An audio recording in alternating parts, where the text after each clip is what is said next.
Hey, what's going on, everyone? Back with some EDC content. I apologize, it's been a while, but I don't know. I've had a lot of things going on. Definitely things at work have been pretty crazy, but I made kind of a robust list of the things that I wanted to talk about. Right from the jump, I haven't really gotten any new knives in or anything like that that have needed to be reviewed or anything along those lines. But there were a few topics that I wanted to cover, and I should probably come right out and say it. I think the future of my channel, like I don't want to be relegated just to knives. Like I actually would like to, talk about the things that I'm into. Recently I've gotten more and more into watches, I would say. Certainly very passionate about knives, kind of, that fine line between carrying a fixed blade or a folder or both, or what does that look like? I don't know. It kind of, the, I realize with having a YouTube channel, you kind of want to keep things focused, but it's like I really do feel like I'm into a lot of things and and I have opinions about everything. And so I was actually trying to recently think about how I could talk about some of like the, kind of, I don't want to call it overlanding. I hate that term, but, camping or off-roading that I do, things that I've learned along the way, ways to save people money if they're coming out west. Me being from the East Coast, I've definitely learned a ton of things. I've been out on the West Coast for 3 years now, and there's a lot of lessons to be had. So I'm trying to figure out how to kind of like rope those into my YouTube channel, using it kind of as a diary. But yeah, I just wanted to show my face. We've had quite a few new subscribers here, which I'm very appreciative of. At the end of the day, before I kind of delve into this really shitty list that I have of things that I was going to talk about, if there's anything that, you guys want to see more of, let me know. Like, I definitely a really opinionated person, but, I appreciate kind of putting my 2 cents out there based on experience, not just speculation. So appreciate y'all tuning in, and we'll jump right into it. All right, the first topic that I want to talk about, I'm calling it that not all Shirogorov knives are created equal. I'll kind of bust right through this, but I did own a F3 NS Shiro. It was beautiful. It had like the bronze flake carbon fiber.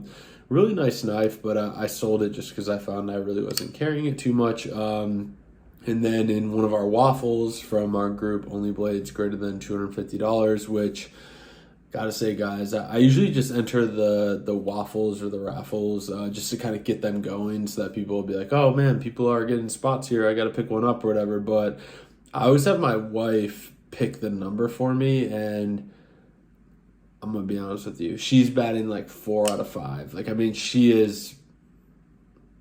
kills it for sure on these waffles. So one of the things that I won was CKF Evo 3, which I ended up trading with one of my buddies from the group for a Shiro F3NS. Now, this was one of the older ones, and I will say, like, I titled this topic, Not All Shiros Are Created Equal.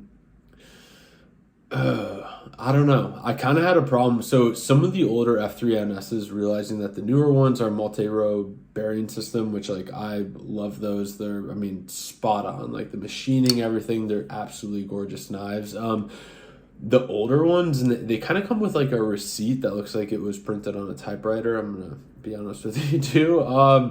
I would stay away from those. So those are running single row bearing system. They're going to be loose bearings, but then also when I ended up taking this apart, and I traded with my buddy, got the Shiro in, and I was like, this is not the same as my old newer one. I took the scales off because I wanted to get more information on whether it was like single or multi-row. I ended up taking the carbon fiber scales off of it, and the inside, I don't know if I have any pictures, but if I do, I promise I will post them. Somebody had stripped just a flathead screwdriver there, right? So, I mean, like, I was like, I can't take this thing apart, but then I found out that it was single row bearing. I ended up just selling it, guys. And so I would just say, like, in this day and age, certainly another huge part of this video is just to say that, hey, it is still a buyer's market. Like, if there's anything you want, scoop it up right now. But we're also going to see there's quite a few instances or examples here over the last, in my absence, that I can't foot stomp it enough, making sure that you're getting solid vouchers from people that you're buying from, and then just knowing or appreciating what you're buying, because that Shiro was kind of a wake-up call for me. Like, I ended up getting out of that thing again. For me to enter the waffle, it was, nothing. I think it was like $20 or $30 for that CKF. So I ended up getting that, but I could have done a lot better, and I didn't take advantage of it just because I didn't really know what I was agreeing to. So, not all Shiros are created equal. Another good kind of rule of thumb, so the singular certificate of authenticity that you get with the newer ones, usually those all come through Recon 1, and that's a great way to go. I would really steer clear of any of the older Shiros unless you're, a hardcore collector, you know exactly what you're getting. I'd pass on them.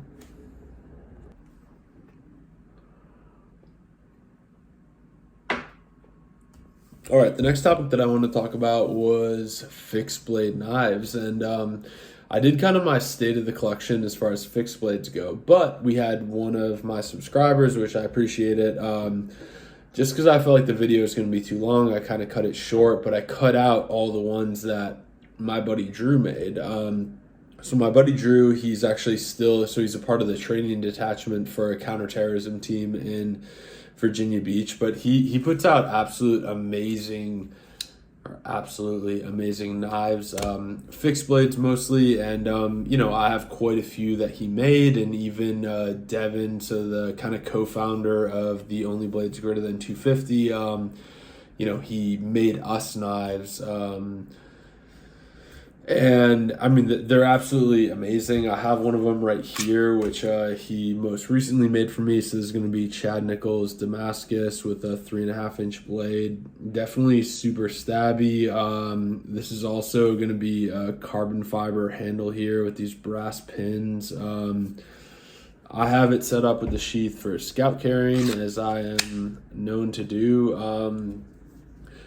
I will get into the other fixed blade knives. I just, again, didn't want the video to run too long, but, certainly these are a huge part of like my stable and my collection and the knives that I carry on a daily basis. So, they should be reviewed in some form or fashion. I just know that, between deployments and training, my buddy Drew, he's super busy. He doesn't even have like any sort of footprint on like selling any sort of knife, but these are absolutely huge to me. And I don't know, to be completely honest with you, I've kind of been trying to, figure out like how do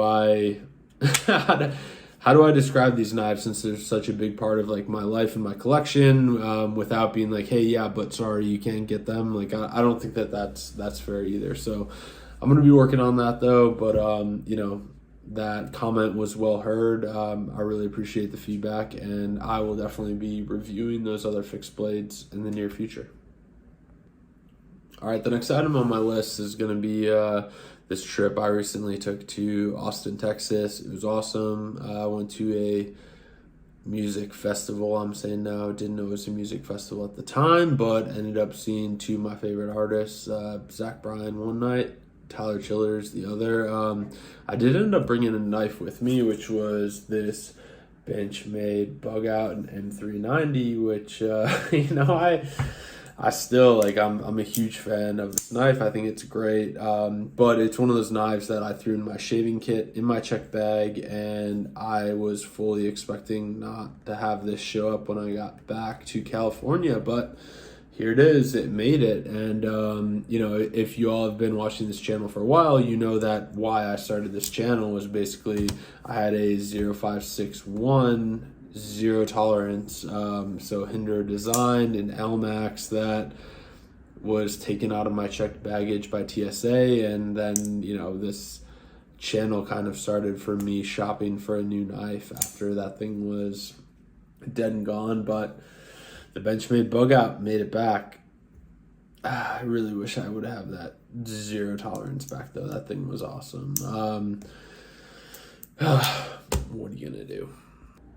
All right, the next topic that I wanted to talk about was watches, actually. And, I definitely appreciate people's support for my last couple of videos where I ended up doing a review or an overview of that Omega SMP, so Seamaster Pro 300, as well as the Sangen Instruments Hydra, which that's been kind of a point of contention in my life, to be honest with you, as far as watches go.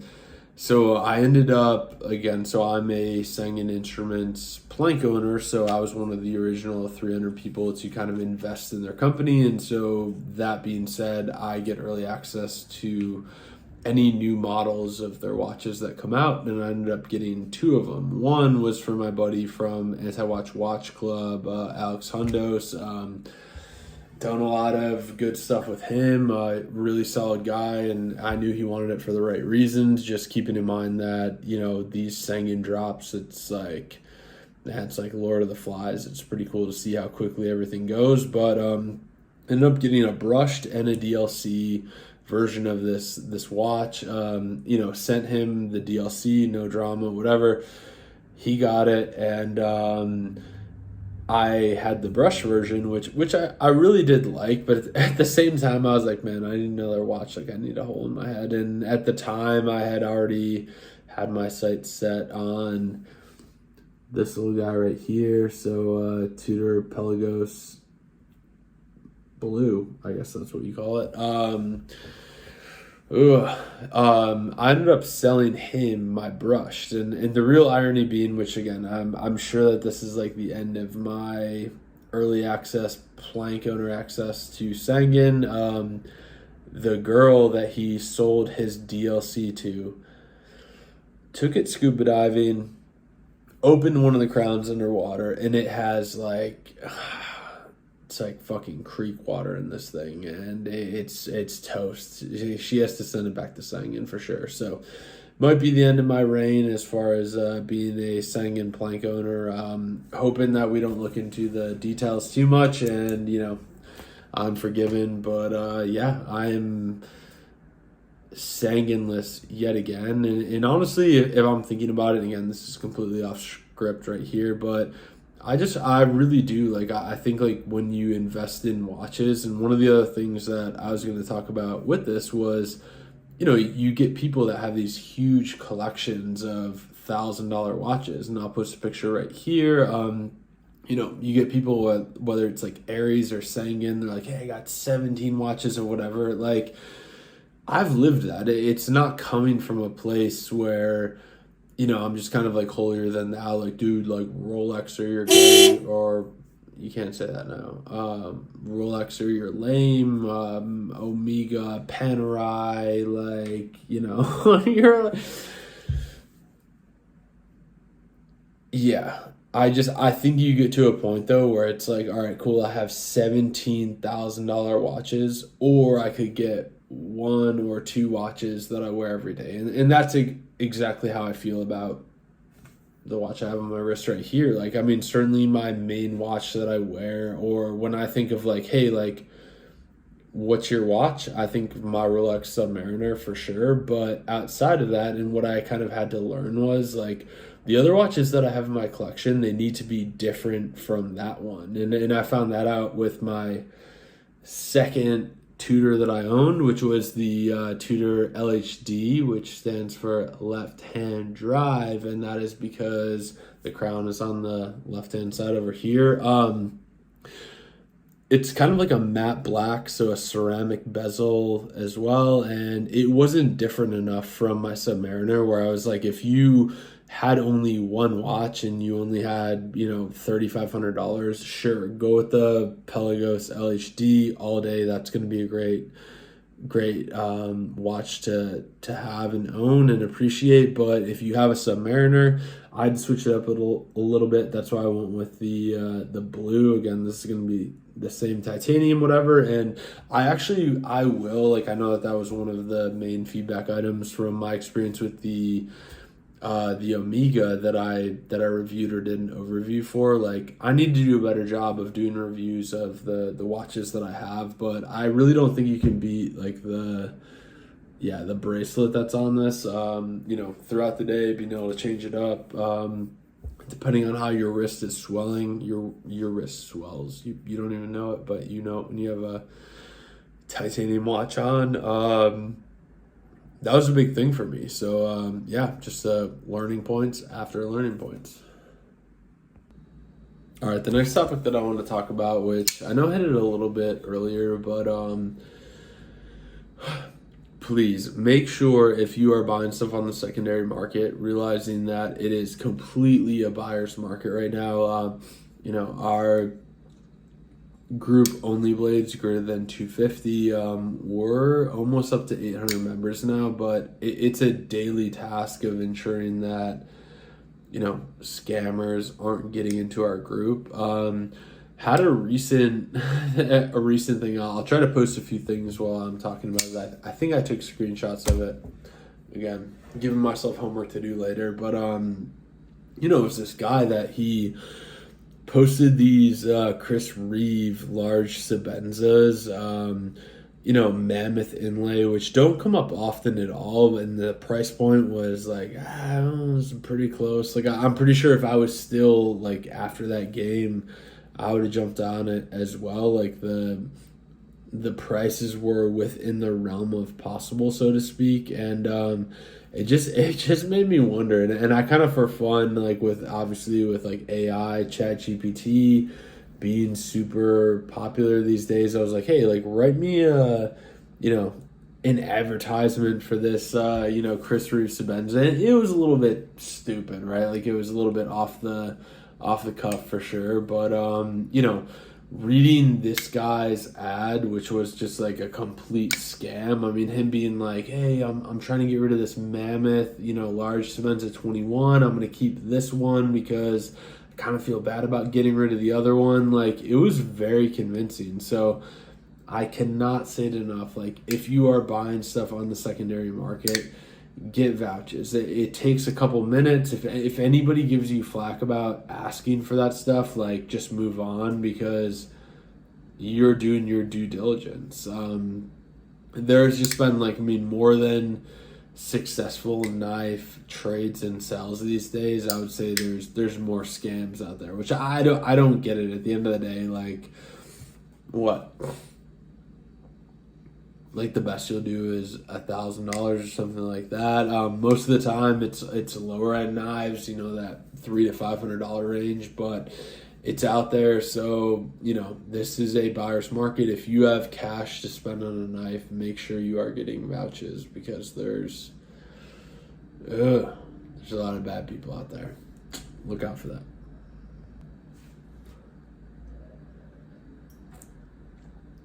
All right, so we definitely, we covered a lot with this video. So you may ask, hey, what's next for me? What am I looking at?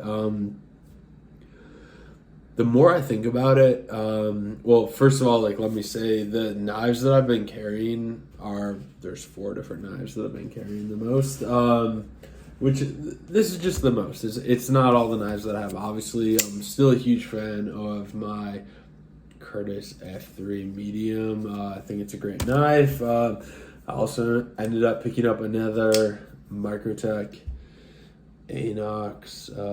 Huge fan of that knife as well. And then I'm also carrying this Something Obscene J-Cape 3.5. Still a huge fan of that knife. And then finally, don't even worry, haven't gotten rid of it yet, that Chris Reeve large Sabenza 31, Chad Nichols Damascus right there. Those are the 4 knives that are primarily in my rotation. I still have a bunch of other knives, but don't get nearly as much carry time as these. But I do think in the future I want to get a hollow ground McNeese 3.5.